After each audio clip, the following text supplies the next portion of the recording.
Hello friends, welcome to my TET class. Friends, आज हम देखेंगे हिस्ट्री और हिस्ट्री में देखने वाले हैं वैदिक संस्कृति। वैदिक संस्कृति क्या है? पहले देखिए संस्कृति क्या है। संस्कृति एक समय विशेष की खासियत होती है। उस समय क्या हो रहा है, क्या पहना जा रहा है, क्या खाया जा रहा है, किस तरह का रहन सहन है, किस तरह का व्यवहार है, ये सब कुछ मिलकर क्या बनती है, एक संस्कृति बनती है। तो ये होती है आपकी संस्कृति। वहीं पे कहा जा रहा है यहाँ पे वैदिक संस्कृति। देखिए, हर संस्कृति एक पुरानी सभ्यता को हम लेकर पढ़ रहे हैं और आप जानते हैं कि हर एक पुरानी चीज़ का जो स्रोत है वो हमारे लेख ही हैं, पुस्तकें ही हैं, ग्रंथ ही हैं। तो ये जो वैदिक संस्कृति है, इनका जो स्रोत है जानकारी का, वो वेद है, यानी कि इनकी जानकारी वेदों से मिलती है। इसी कारण इसे वैदिक संस्कृति का नाम दिया गया। देखिए, हर एक क्षेत्र विशेष में पुस्तकें लिखी जाती हैं, राइटर्स होते हैं। जब वो पुस्तकें जिस वक्त लिख रहे होते हैं तो उस सभ्यता में, उस संस्कृति की कुछ खास जानकारियाँ होती हैं जो उस पुस्तक में आती हैं। यानी कि जब आप उन पुस्तकों को पढ़ते हैं तो आपको कहीं ना कहीं उस संस्कृति की झलक मिलती है। इसी तरह से जब वेदों की रचना की, तो जिस वक्त वेदों की रचना की गई तब यही संस्कृति चल रही थी, और वेदों को पढ़ते वक्त जिस संस्कृति की झलक मिलती है उसे ही कहा गया वैदिक संस्कृति। अब यहाँ पे देखिए लिखा क्या है, इसे देख लेते हैं। दिया है वैदिक काल या वैदिक ज्ञान, यानी कि वैदिक संस्कृति को देखिए किन किन नामों से जानते हैं। वैदिक काल के नाम से भी जानते हैं, वैदिक युग, और इसे वैदिक सभ्यता के अंतर भी जानते हैं, और एक वैदिक संस्कृति तो आप जानते ही हैं। फिर दिया है कि 1500 से 500 ईस्वी पूर्व शहरी सिंधु घाटी सभ्यता के अंत और उत्तरी मध्य गंगा से शुरू होने वाले एक दूसरे शहरीकरण के बीच उत्तर भारतीय उपमहाद्वीप में इतिहास की अवधि है। ये कौन सा? वैदिक संस्कृति के बारे में कहा जा रहा है। और कहा जा रहा है कि 600 ईस्वी पूर्व का नाम वेदों से मिलता है, जो उस अवधि के दौरान जीवन का विवरण देने वाले प्रख्यात ग्रंथ थे। अभी मैंने कहा कि जो वर्तमान समय लिखे जाते हैं, इन्हें उसी समय का ये विवरण है, जिसके कारण इसे वैदिक संस्कृति का नाम दिया गया, जिन्हें ऐतिहासिक माना गया है और अवधि को समझने के लिए प्राथमिक स्रोतों का गठन किया गया है। और ये जो वेद हैं इस संस्कृति के प्राथमिक स्रोत भी कहलाते हैं जानकारी के।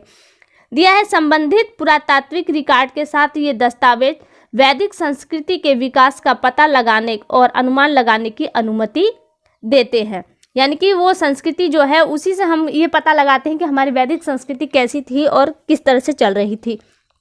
आगे दिया है आपका, आमतौर पर अधिकतर विद्वान वैदिक सभ्यता का काल 500 ईस्वी पूर्व से 500 ईस्वी पूर्व के बीच मानते हैं। देखिए, जो भी रिकॉर्ड है, पुस्तकें हैं, कभी कभी इन पे डेट और ना होने की वजह से क्या है, सिर्फ अनुमान के तौर पे इसका अंदाज़ा लगाया जाता है कि लगभग इतनी समय पुरानी होगी। तो कहीं ना कहीं इसमें थोड़ा सा कंफ्यूजन हो जाता है कि कुछ लोग अलग डेट बताते हैं और कुछ लोग अलग डेट बताते हैं। अब देखिए यहाँ पे कुछ पॉइंट्स दिए गए हैं, 4 पॉइंट दिए गए हैं। वैदिक साहित्य में 4 वेद एवं उनकी संहिताओं, यानी कि उनकी जो शाखाएं थी, कौन कौन सी? ब्राह्मण, अरण्य, उपनिषदों एवं वेदांगों को शामिल किया जाता है। ये भी ग्रंथ हैं जो 4 वेदों के अंतर्गत इन्हें जाना जाता है, इनकी शाखाओं के रूप में। दिया है वेदों की संख्या 4 है। वो कौन कौन से वेद है? ऋग्वेद, सामवेद, यजुर्वेद और अथर्ववेद। अगला पॉइंट है, ऋग्वेद, सामवेद, यजुर्वेद और अथर्ववेद विश्व के प्रथम प्रमाणिक ग्रंथ हैं। आगे दिया है कि चौथा पॉइंट है, गुरु द्वारा शिष्यों को मौखिक रूप से कंठस्थ कराने के कारण वेदों को श्रुति की संज्ञा दी गई है। यानी जो प्राचीन समय गुरुकुल विद्या होती थी, जो गुरु मौखिक रूप से उन्हें बच्चों को याद करवाते थे, जिस कारण से इन्हें श्रुति का नाम भी दिया गया है। अब देखिए, इससे रिलेटेड कुछ महत्वपूर्ण प्रश्न मैंने यहाँ पे ले लिए हैं। देखिए, वैदिक संस्कृति से जुड़े महत्वपूर्ण प्रश्न। पहला प्रश्न देखिए, गायत्री मंत्र संबंधित है, किस वेद से संबंधित है? तो गायत्री मंत्र आपका ऋग्वेद से संबंधित, तो ऑप्शन ए यहाँ पे आपका सही है। दूसरा प्रश्न देखिए, दूसरा प्रश्न है, सत्यमेव जयते उक्ति कहाँ से ली गई है? सत्यमेव जयते आपका ऑप्शन बी, यानी कि मुंडकोपनिषद से ली गई है। अगला देखिए, तीसरा प्रश्न है, ऋग्वेद का नवा मंडल निम्न में से किस एक को समर्पित है, यानी किस देवता को समर्पित है? सोम, अग्नि, वरुण और इंद्र। तो यहाँ पे ऑप्शन ए आपका सही है कि ऋग्वेद का जो नवा मंडल, उसमें जो सूक्त है वो सोमदेव को समर्पित है। चौथा प्रश्न देखिए, चौथा प्रश्न है कि उत्तर वैदिक काल में इंद्र का स्थान किस देवता को मिला है? उत्तर वैदिक काल की बात हो रही कि इंद्र का स्थान किस देवता को मिला है? तो वो प्रजापति को मिला है। ऑप्शन बी आपका यहाँ पे सही है। पांचवा प्रश्न देखिए, पांचवा प्रश्न है कि किस वेद की रचना गद्य एवं पद्य दोनों में की गई है? यानी कि गद्यांश एवं पद्यांश, जैसे गाकर और पढ़कर, जिससे गद्य हम पढ़ते हैं उस तरह से की, दोनों ही तरीके से की गई है। आपका कौन सा है, ऋग्वेद, यजुर्वेद, सामवेद, अथर्ववेद? कौन सा है? तो ऑप्शन बी इसका यहीं पे है कि यजुर्वेद एक ऐसा वेद है जिसकी रचना गद्य एवं पद्य दोनों में की गई है। अगला प्रश्न देखिए, अगला प्रश्न है कि अस्तो मा सद्गमय, ये एक सूक्त है, आपने बहुत जगह लिखा हुआ देखा होगा।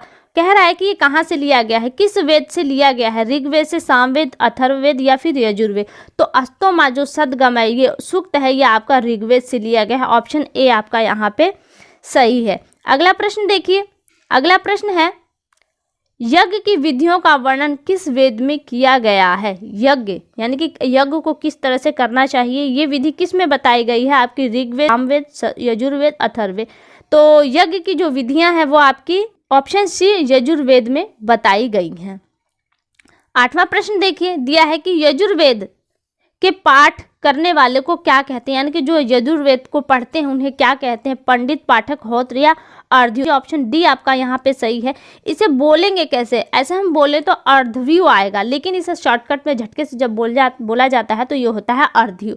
यानी कि यजुर्वेद के पाठ करने वालों को क्या कहते हैं? तो अर्ध्यु कहते हैं।